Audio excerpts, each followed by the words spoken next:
Welcome back into Foolish Club Media. I am Steven Serda. It is Championship Sunday across the NFL. We appreciate you guys hanging out with us as we get ready for a massive matchup between two NFL Titans in the Kansas City Chiefs and the Buffalo Bills as the Chiefs look to try to advance their third straight Super Bowl, joined by my guys, Kramer, Sansone, and Ron Huhgley. How we feeling? We're 5.5 hours away from immortality for the Kansas City Chiefs. This makes me excited, right? This makes me want to tussle with my wife a little bit. This is a fun time, baby. You excited? Let's go, baby. I love it. I am so juiced for this thing. Hey, I'll tell you what. The vibe right now in Kansas City this entire week has been immaculate. This is gonna be a fun one. I can't wait. Oh, that's a good thought, Kramer. And to the people that are listening and taking us in, I do. You guys, I'm outside of the city. I've been listening to the Crybabies here in Houston. I'm outside of the city. What's the vibe been like in the city? Are people nervous?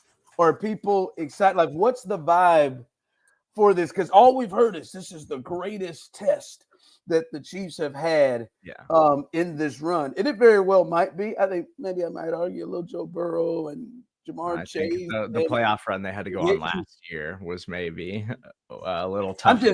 I'm just saying, maybe. Maybe that Ravens team. Talking about the team, the toughest team they've had to face. I don't know. But what's the vibe like?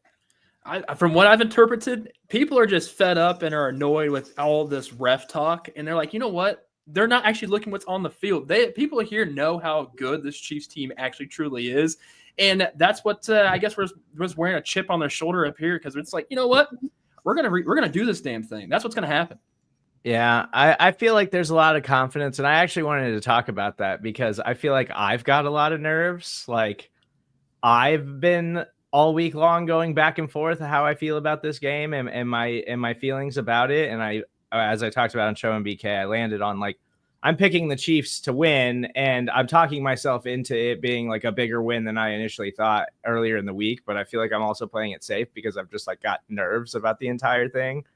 And let me welcome in our good friend Brian B. Shynin. Brian, talking about where we're at and our feelings as we're about 5.5 hours away from kickoff of the AFC Championship game.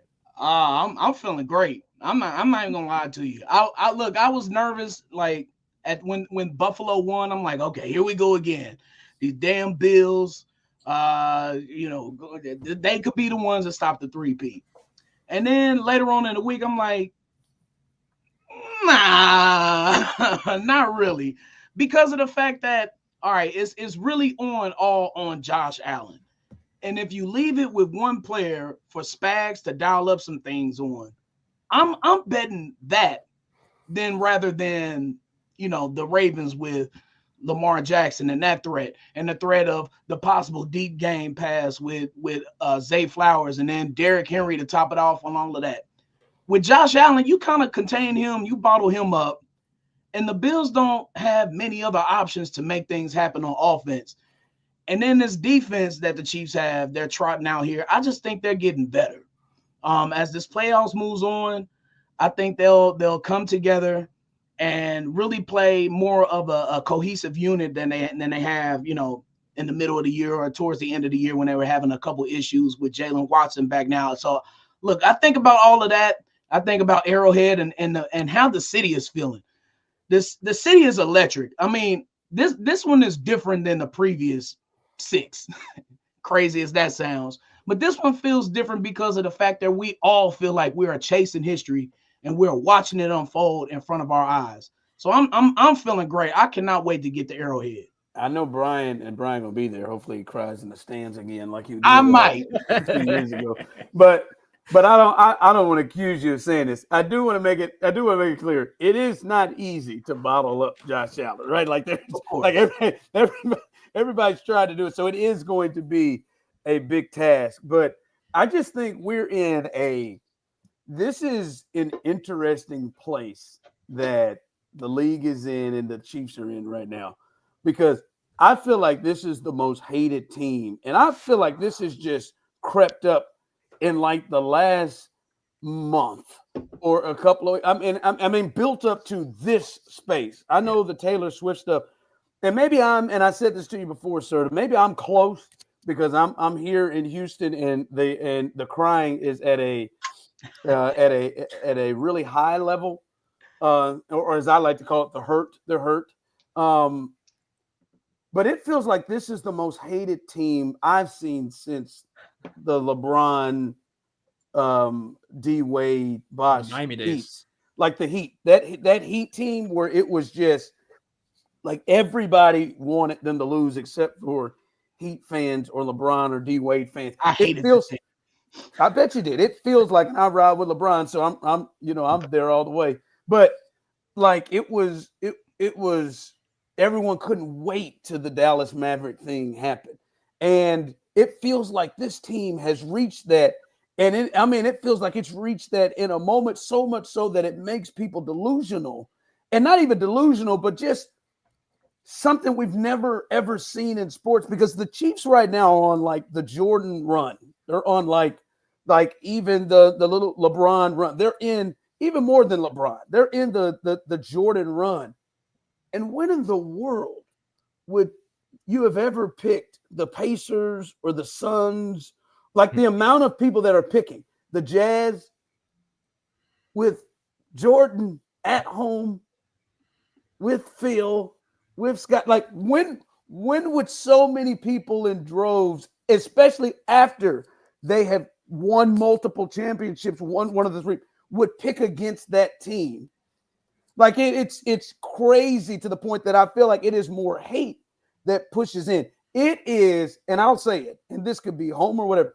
It is absolutely disrespectful to the Kansas City Chiefs who've only lost one real game this year and have won 22 of 24 and have beaten this team that have the better coach, that have the better quarterback, that's at home, that has the better defense, that this amount of people would be picking against the Chiefs. It is, and I know they hear it. It is the most insane thing because this wouldn't happen to Jordan. This wouldn't happen to UCLA back in the day in their run. This wouldn't happen to the Celtics. It is wild to me. Well, let's go back to 2007, Ron. I think we all were big New York Giants fans that year that the Patriots were. I was rooting for the Patriots. No, I was rooting for the greatness. Yeah. What? Oh, no. I was rooting for Giants. Oh, Trust me, no. young Kramer going for Giants then. I was rooting for a team to go undefeated and do something I had never seen before. I fell in love with David Tyree. Yeah, I wanted the Giants to win so bad, and I think it's that same feeling. I think people are trying to clamor on to something to stop the Chiefs talk, to stop the headlines every day on SportsCenter, on Around the Horn, every day on NFL.com. There's just every outlet is Chiefs. People are sick and tired of it, and I can identify with that because of the whole Patriots thing back then. And I did not want the Patriots to win that game against the Giants in Super Bowl 42. So, I think it's the hate that, like, oh my God, I don't want to see these guys make history. I don't like people don't appreciate greatness, Ron. You said you're rooting for greatness, but people will let their hate get in the way of greatness. And I didn't necessarily do that with Tom Brady later on in his career. I did not want that undefeated season to happen, but I became more of a fan of Tom Brady once I realized, though, how great this dude actually is and what he puts into his competitiveness and all of that type of stuff. But it's the hate of not seeing the Chiefs conquer something else that team will never, ever will be able to conquer. And listen, sir, I'm going to get out your way here because I know you probably got a plan of things you want to get to, but I just want to respond to that real quick. Is the difference is, to me, though, sure, they hate, like there are people, that hated the Patriots. We're coming up with the Spygate and all that stuff. But to me, the difference is, people wasn't picking the Giants. Like people, you know what I'm saying? Like, you hated the Patriots, but you didn't lose your mind and respect the Patriots enough to say, you know what, I'm gonna pick the Giants. Like, no one did that. Like, it is. That's what I'm saying is the hate has moved so much so that people are convincing themselves. Like, we had so many people last year that said, never again. I am never picking against Andy Reid. And so many people of them. I watched them. Mina Kimes, Ryan Clark, Colin Coward. All of them. Like, just that's what I'm talking about. It's the hatred that has moved from hatred, Serda, to, hey man, we're so upset with this thing. We hate him so much. We'll even pick against the dude that and the team that did. You don't pick against the Chiefs at Arrowhead with Mahomes, with Reed, with the better defense. You don't do that. But like, maybe it's my feeling, but it feels like more people are on Buffalo than they are the Chiefs, which is wild to me. I do think more people are siding with the Bills, and there is this, and now, Adam Schefter's been getting dragged the last 24 hours or so for like leaning into the ridiculous penalty narrative that's out there. But it's also part of it, I think, is like, we talked about it, I think, on the Daily Fix this week. Like, instead of recognizing the greatness and the unprecedented nature of what the Chiefs are doing, which this is like a Jordan-esque type of run, and outside of like Tom Brady or like Joe Montana, like, you don't see these kinds of things in the NFL. And to even do it in the way that Mahomes has done it, with the level of success and the way he's maintained this in his first 7 years in the NFL, is absurd. And it's unlike anything we've ever seen. But I think it's also the Taylor Swift effect. Like, there's more eyeballs on the Kansas City Chiefs team than any of these other teams, like that any of these other dynasty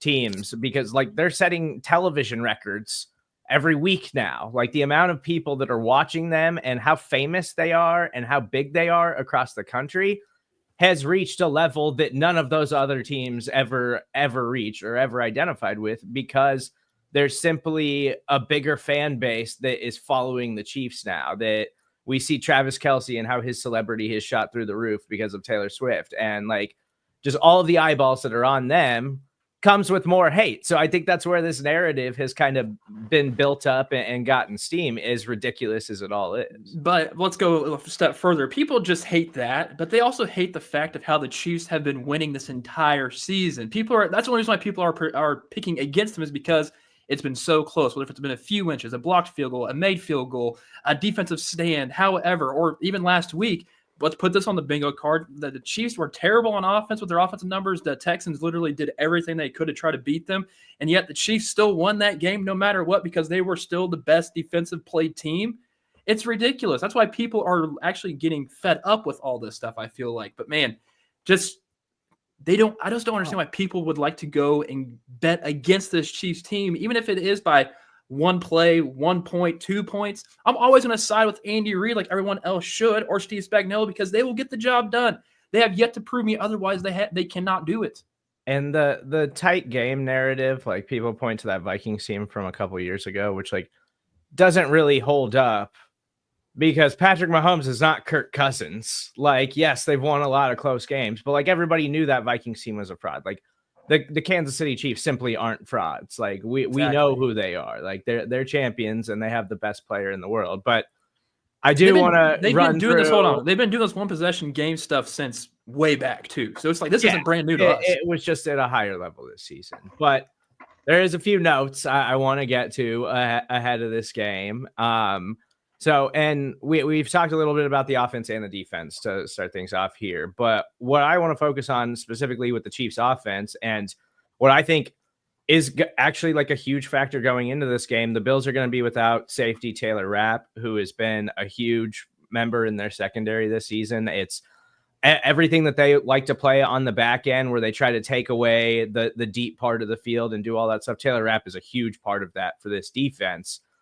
And the Chiefs, their entire game plan against the Houston Texans last week was like, we're not even going to utilize our wide receivers. And it was game plan to like feed Kelce and do short intermediate things. And the wide receivers weren't even a part of the overall game plan. Like, Taylor Rapp not playing in this game is going to be huge for the Chiefs wide receivers. And I think we're finally going to have a chance to see like a deep ball connection to one of these guys. God, Lord, you're asking for that weekly sort of. Real quick, is Benford? Have we heard anything about Christian Benford? Because that's another big one in the secondary. I know he's got a concussion and he didn't practice Friday. It's been limited, and actually, that's who they were sticking on Kelsey in the first game. They were putting him on there. He's listed as questionable, but I haven't seen any updates on him so far. Yeah, I haven't either. So those two are big and important. Yeah, man, I have watched, the Bills. I've probably watched 8 Bills games in the last 4 or 5 days. And I think they are going to have some real problems if the Chiefs can block them up front. I think they're going to have some real problems in the secondary. And I think, yes, the Chiefs and Mahomes has been as much of the issue as anybody else, have struggled with balls down the field. But, you got a rookie safety in there. This is one where you can attack it and try to make some big plays down the field. And even with the Bills, who love to, play those 2 deep safeties, even with the Bills, somehow Xavier Worthy found himself streaking by himself in the first game. And, on 2 parts, it should have at least been a big play if he could get his feet in. It should have been a touchdown if Mahomes didn't lead him into the sideline. And they were trying to go against that, and they still got beat. If they're able to block them, Hollywood changes things. Hell, Justin Watson has been sneaking behind people and had the big play against Pittsburgh. I'm not saying that's something you bank on, but I think down the field is a big thing. When you got rookie safeties in, and we watched it multiple times last week. Hamlin got himself lost in coverage against Baltimore, and they snuck big plays. I know Bateman got a big play down the field, like to the 1. It's going to be there if they can block them. And another part, and I'm sure we'll get into this, if they could run it even more. But there should be some downfield action in this game, man. If you go back and watch the back-to-back games they had against the Rams and the Lions, I mean, they ate that secondary up. And the Chiefs have those type of guys that can get downfield and can give them problems. Yeah, I'm looking at that left tackle spot. And last week we saw a little uncomfortability from Patrick Mahomes as he got sacked, 3 times. And, Danielle Hunter and Will Anderson Jr., 2 premier pass rushers in the league. And the Chiefs, I've been thinking about it. Ever since the Cleveland game, they've kind of been facing some mighty fine DNs. Myles Garrett, TJ Watt, Benito from the Broncos, even though that game really didn't count. And then, of course, last week's game. So I think you'll see a little relief. Von Miller isn't as spry as he was, when he was in a Bronco uniform. So I think the protection will be a little better this week going against Buffalo. And that'll allow Patrick to extend some plays sometimes. That'll allow him to sit in the pocket, maybe have a second and a half more time to maybe look off another option, or maybe to look off somebody so he can get Kelsey open. I think the offense is going to be just fine going against a limping Buffalo Bills defense, man, that I didn't think stood a chance to really contain the Chiefs offense under 25 before the injury to that safety, let alone with them missing somebody. So I think with Patrick having a little more time, man, you'll see the offense look a bit more like how they did against Pittsburgh. I'm actually hoping they run the ball a lot more, whether that is a Kareem Hunt and getting the rock the entire time, which I think he should be getting the rock no matter what, at least one time per first down at least. So I hope they at least run the ball more, even if Isaiah Pacheco gets them there, because they can just get through that interior line. I feel like they can just punch right through and get as much positive yards as possible. Also, wouldn't be shocked if we see Mahomes take off and run. It's going to happen at least 5 different times this game. To go along with that a bit, Kramer, both of your points. One, James Palmer already reported that he's hearing word that Kareem Hunt is going to get the majority of the carries. Good today. That they're going with the hot hand. They just Pacheco will get some run, but they're going with the hot hand. And I know you got some things to touch on, but I think what Brian brought up was to me is really the biggest, one of the biggest things in this game that's not talked about. There are a lot of, on both sides, there are a lot of things that are different that are going to be different from the first game to this one. From their side, they didn't have Dalton Kincaid. They didn't have their right tackle Brown. They didn't have Keon Coleman, their receiver. So there's some changes. They didn't have Matt Milano in the first game. Obviously, the Chiefs have some changes with no Amenahue in the first one, Watson being the big one, no Hollywood Brown. But the biggest thing is, if you go back and rewatch that game, one of the biggest issues was Mahomes did not at all feel comfortable, and he was looking over his shoulder at Wanya Morris all the time, trying to move, never sit back and feeling comfortable at all. And he tried to move in the pocket sometimes when he didn't need to because he was uncomfortable.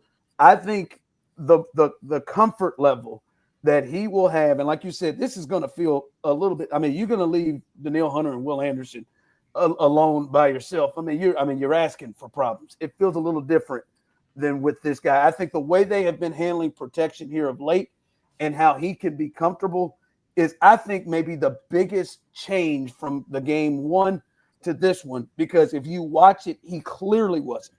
He clearly was looking over there, and Wanya was awful in that game. Rewatching it, even worse than I thought. He had multiple holding penalties while getting his ass kicked at the same time. So, I mean, it was bad, and so much so, you know, you talking about Mahomes. Mahomes never even ran it once. He never ran. He didn't have one rushing yard, did not have a carry in this game. So I think what you brought up, Brian, him being much more comfortable with that left side, I think may be the biggest change from the first game. Ron, you brought up them two big passes from Lamar Jackson last week. The one to get the touchdown to almost ended in overtime, and then there was one earlier that he got where he got loose. He extended the play, like you said, but the Bills safeties and defensive backs, they got confused in coverage and got lost. Bateman was wide open. I can see that happen a couple of times during the Bills and the AFC Championship game. We've seen it before in the AFC Championship game. The big play to Sammy Watkins against the Titans, the big play to Sammy Watkins to get things started against the Patriots in 2018. I can see a couple of those happening today. And Serda, real quick to this, and I know you'll probably go on to it. They surprised the Chiefs too. You remember this, Buffalo is a predominant zone team. Yeah. And they just decided to go man, like almost half the time, which they generally don't do.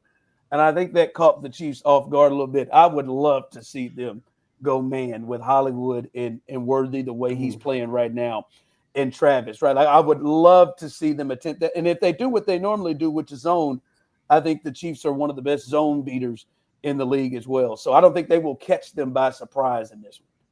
Yeah, and that was an interesting wrinkle from the first matchup. Like, I don't think the Chiefs were totally prepared for that, but now they have the personnel to attack that. At that time, it was something that I brought up multiple times and talked about. Like, the Chiefs didn't have a man coverage beater at that time. Like, Xavier Worthy was still developing, trying to get over that mid-season rookie wall and trying to find his rhythm and flow in the offense, and obviously not having Hollywood Brown. Like, that was a huge factor in the first matchup, and Joe Thuney is going to be extremely important for the Kansas City Chiefs today.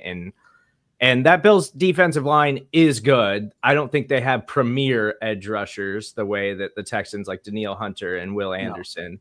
But they have talent there. Like, they can give you some problems, and they have given this Chiefs offensive line problems. So, but you guys mentioned running the football, and I think that is another huge advantage for the Chiefs in this one, where I think James Cook is probably the most talented running back on the field today. But what the Chiefs, it feels like they've been moving away from the run game in such an aggressive way, as if to like be like, oh, we want teams to like not respect it so we can utilize it in a big way at some point. And this is the game where they should do that. It has been the Achilles heel of this Buffalo Bills defense for years now. And they were even better statistically against the run this year, but it's because their offense was so good. They were just in a ton of shootouts. They got up early in lots of games, and teams didn't have the ability to try to focus on the run and lean on the run. I think that's going to be there today for the Chiefs. And yes, I want to see them take some deep shots. I want to see them try to make some big splash plays down the field today, because I think they should be able to do that. But man, I would be totally fine with Kareem Hunt getting like 18 carries today, and them actually trying to lean on the run and trying to actually make that a positive part of their offensive game plan. Heck, open up play action. And I feel like we haven't seen a successful play action that the Chiefs could put together in a long, long time. Maybe since Alex Smith was here. Once you get that going, you can easily take the top off any defense, because they're going to expect that run. Like what I think Kareem Hunt had like 18 attempts, 16 attempts back in week 11. So he was pretty much the bell cow then. And I'm glad you mentioned, Ron, that he's probably going to get the workload majority of today's day, because I mean, we obviously need it. You could tell the night and day difference between a talented running back like a top pick running back like Kareem Hunt compared to what we saw Isaiah Pacheco. No knock on Pacheco on that one. But once that gets going, heck, you do that first drive, run it, throw it deep, get that big play. Maybe it's a touchdown. Once you can get Arrowhead rocking in the first quarter, you have to start off absolutely hot. I think you have to start off scoring on your first drive no matter what for the Kansas City Chiefs, because you want to make sure that Chiefs Kingdom's back behind you to start this game. I'll put even more pressure on what the Buffalo Bills are going to do, because you already know Sean McDermott's going to miss something, make a mistake. He's notorious for doing that against big games, against Andy Reid. Heck, even during regular season, he messes up from time and time again. So Chiefs just need to start off hot, and they need to start scoring on that first drive, because they just been so slow for since 49ers game this year. Yeah, I mean the red zone problems have lasted for years now. It's seemingly, but no, just for the season alone, I think the only time they started off hot was the 49ers. Let's calm down, Kramer. Hey, right. I'm just juiced. I'm amped. I can't juiced, wait. But too much coffee is running through me right now. Like you've become forgetful. Like, to me, the Chiefs' offense has been. I just you got to remember the tech. Like, think about the games leading into where we are. They've had maybe their two best offensive performances in the last two games of the regular season that they gave a damn about. They started off fast against the Texans. They scored multiple times, multiple touchdowns in the first half. They put up 27 and only didn't put up more because they decided not to.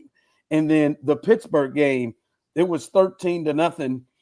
They had two touchdowns in the first quarter, and they continued to roll and only just scored 29 because they decided not to. Now they had a little, but we're not. But they didn't play defense against Russell Wilson. They played defense against the Steelers, which is the Steelers and the Texans, and their pass rushes are pretty good defenses. And they went up there and had their two best offensive performances. So the offense has been starting to roll a little bit. And that Texans team, is a really good defense, and they can give the Chiefs problems with what they can do, their pass rush in the corners. You're not seeing that this week. You're not seeing that. And to the point you're making about running football, they put a bunch of little dudes on the field. They are in nickel predominantly. Their linebackers are little to begin with, and they have safeties up there. And you got to make a point. I'm not saying you got to be Baltimore and run for 200, but you gotta put a punch in it. And if you can, if the Chiefs can run the football, like we're talking 4 or 5 yards a carry, if the Chiefs can run the football, the Bills are in trouble, because then they got to come up. They're in trouble, and now they're going to bring people up. And now, Serda, you want to get football horny and see Hollywood down the field and see if Worthy and Mahomes can connect finally. That part happens. If Kareem is hitting for 4 or 5 yards a carry, not only are you starting 2nd and 6 or 2nd and 3, which is what the Chiefs want to do, now you can go play action and go down the field. So this makes me wonder, like DJ Humphries, because we know where the running game has suffered ever since Joe Thuney got moved to left tackle and out of his position at left guard. And I like Caliendo. He's just not what Joe Thuney is right now.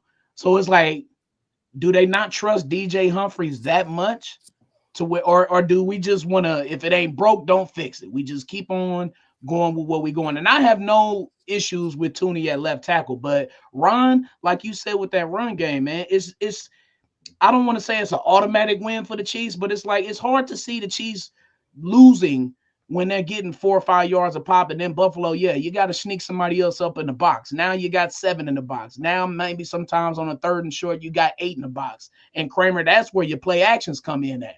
That's where those fake jet sweeps and whatever comes in, to where Andy Reid will be like a kid in a candy store on 3rd and short if that running game is going. So it's like you substitute, pass protection for run blocking, I guess, and moving Tooney to left tackle. But it makes me wonder what is going on with DJ Humphries, or if he's not the player who they thought they signed.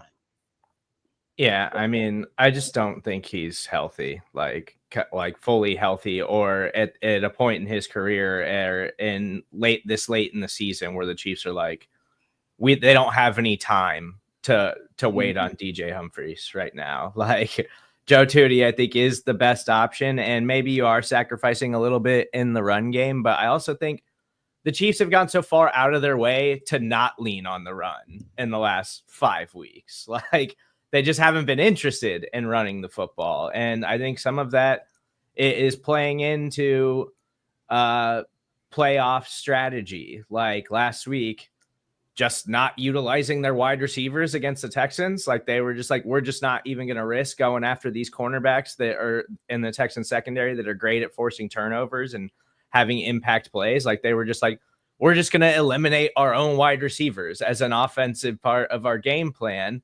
And it worked. And I think today everything's obviously got to be on the table for the Chiefs on offense. So it's got to be like, this is the game that they've been building towards. And this is, I'm hoping, the game where we finally see them put it all together on offense in a way that we haven't totally seen so far this season. Serda, I ain't gonna lie to you, fellas.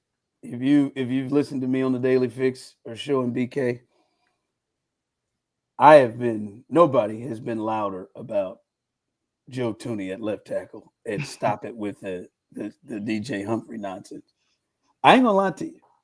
I did sit and think about it just a tad. I did think about, because I feel a lot more comfortable about DJ Humphries going up against Greg Rousseau and that group than, the Khalil Mack and Bosa thing that he went up against when he came in, when he played against the Chargers, or Will Anderson and Daniil Hunter and Danico Autry, or TJ Watt or Highsmith. I feel a little bit more comfortable. I have at least thought about it, but I know what I'm going to get, and I cannot game plan and say, man, I'm gonna make this move so we can run it better, when I know Patrick Mahomes is going to be the person that I want to have, and I want to make sure you are comfortable. You are comfortable, and I feel like with the matchup that the Bills give in terms of rushing the passer, and I could be off on this, but if I just walk into it, I feel like you get probably an above average performance based off what we've seen from Joe Tooney against Myles Garrett, against Will Anderson, especially the first game. Will Anderson and Daniil Hunter didn't never touch Patrick Mahomes in the first game. And then, what he has done since then, I feel like you get an above average performance in terms of pass protection out of the left tackle spot with Tooney in there. And I got to ride with that, because I don't know what you're going to get with DJ. Yeah. I feel like he'd have a better shot against these guys, but I don't know. And I think even more important is, like you mentioned in the first matchup against the Bills, where Mahomes was looking over his shoulder and it was clearly getting to him that they were just beating Wanya Morris so bad. Like, he's shown a trust in Joe Tooney that he hasn't shown in any other left tackle that the Chiefs have trotted out there this season. I think that's almost even more important than any other sacrifice you're making by sliding him out there. But we're running a little long, so I do want to get to a couple quick more couple final thoughts before we get out of here. And we talked about, getting after Josh Allen and trying to pressure Josh Allen. The Bills have a very talented offensive line. Josh Allen also just an amazing football player who's incredibly hard to bring down. And every year I feel like the Chiefs get right there, and then he just takes off and runs for 20 yards or whatever, or sheds a tackle and completes a pass downfield. Like, he is it's how I imagine most fan bases feel watching Patrick Mahomes is like Josh Allen's like the only other player in the league that does that to me. And this Bills offensive line is too talented for the Chiefs to go out here and get 8 sacks or something on Josh Allen the way they did against the Texans. But we saw the pass rush really take form, and we talked about that ahead of that matchup last week. Like, this has to be a dominant pass rush game.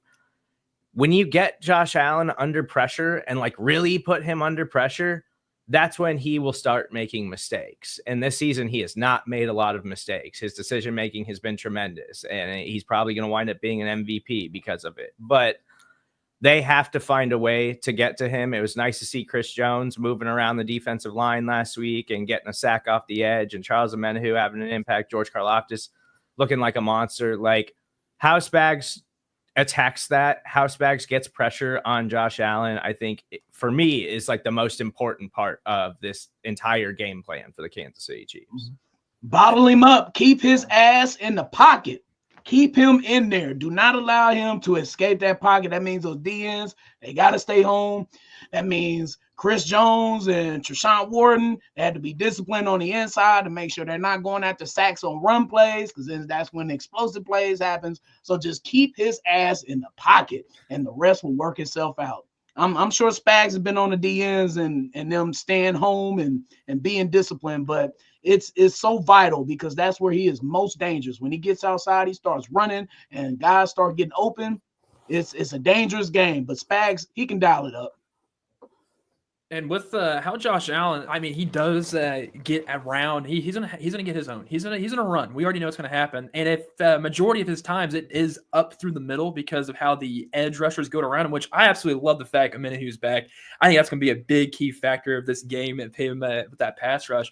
But if Josh Allen's running through, Chris Jones, you have to have a career game today. This is your set. I would say he's a Chiefs Hall of Famer anyways, but this could be your statement of saying, you know what? I am the best damn defensive tackle in the league. And why not you just soak that on up by just swallowing up Josh Allen anytime he tries to even get close to you? Because you already know Josh Allen's not going to run his way. Like, there's no way. Anytime you see Chris Jones, you got to run the opposite side. But, man, that pass rush, the front four, you got to do your work in the trenches today. Listen, you just have to accept he's gonna get some. Like, there's gonna be a couple. Like, he's going to get some plays. You just gotta minimize it, right? And to me, you just can't let other people get off. That's my thing. Is Josh is a great player. He might win the MVP. He's gonna do his thing. He does his thing, but you can't allow other people to do things where it's not really involving him and they go off. Like Cook is a big one. And to me, I think this in a way sounds crazy, but I think the Chiefs have to be extremely aggressive on the Bills and what they do. I know this sounds nuts.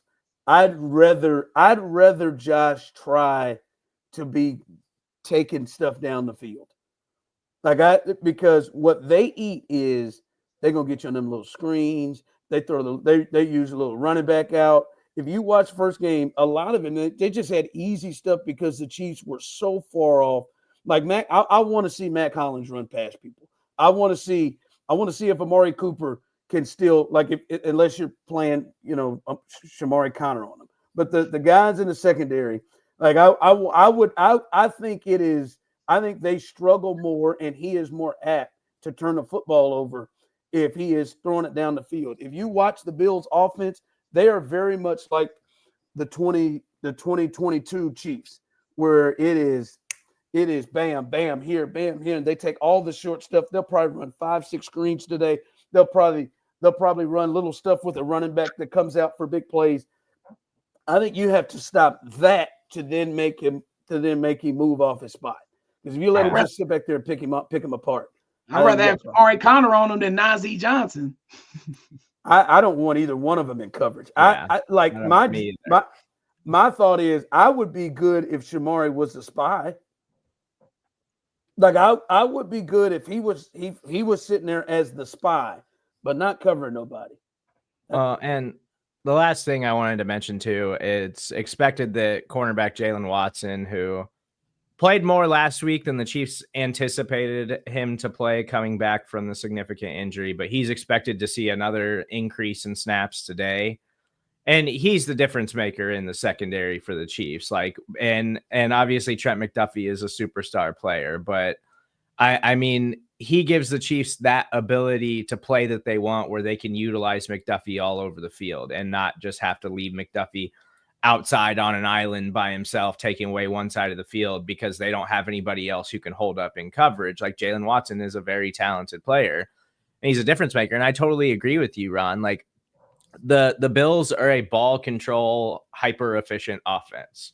They want to take long scoring drives. They want to run the ball. They want to do these short, efficient, intermediate passes and screens and things like that.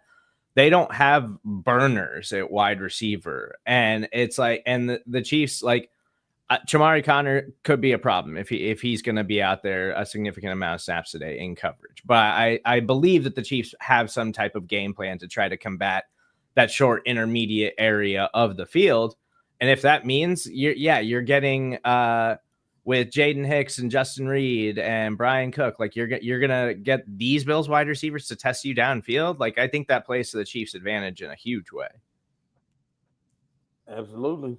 Absolutely. It's a difference, man. Like I just, in your mind, two big plays. Like the reason why I say I'd rather, I know it sounds crazy, I'd rather Josh go down the field. The two big plays. If you tell me Jalen Watson is on Amari Cooper on the two big plays that they got on Najee Johnson, I feel like the Chiefs are in a much better position to defend those plays. I feel like they're in a much better spot. And those were two huge plays that both led to touchdowns in a game that was really, really tight. And that small thing could be the difference defensively. Although I don't know that the game will be that as close as it has been in the past, but I think those are big differences. And final thing before we get out of here, score predictions from everybody. I was 31-27 on Friday's show in BK, but what's your guys' predictions? How do you see this one going? I'm going 28-26 Kansas City. I also feel like Leo Chanel's going to have a game. Yeah, 28-26. I'm going with an odd score. Yeah, I think it's anything can happen. Sure, I guess. It's an odd score. For the sake of Shynin's bets, that you can check out every single week on Brian's World on this great network we have. Hell yeah. Media. I'm taking a kind of an odd score too. Chiefs 26, Bills 23. We walk off with Harrison Butker sending us to Super Bowl 59 in New Orleans. By the way, we're playing the Commanders too. Take the Commanders +6. The Commanders are going to win in Philly. Left hand up, baby. That'd be interesting. I said this on Show and BK, that you can catch and drops every Friday right here on Foolish Club Media. This has been a season full of the Chiefs in these one-score games. I don't think this one is going to be a one-score game. And I think it will follow suit with just like the last game was not a one-score game.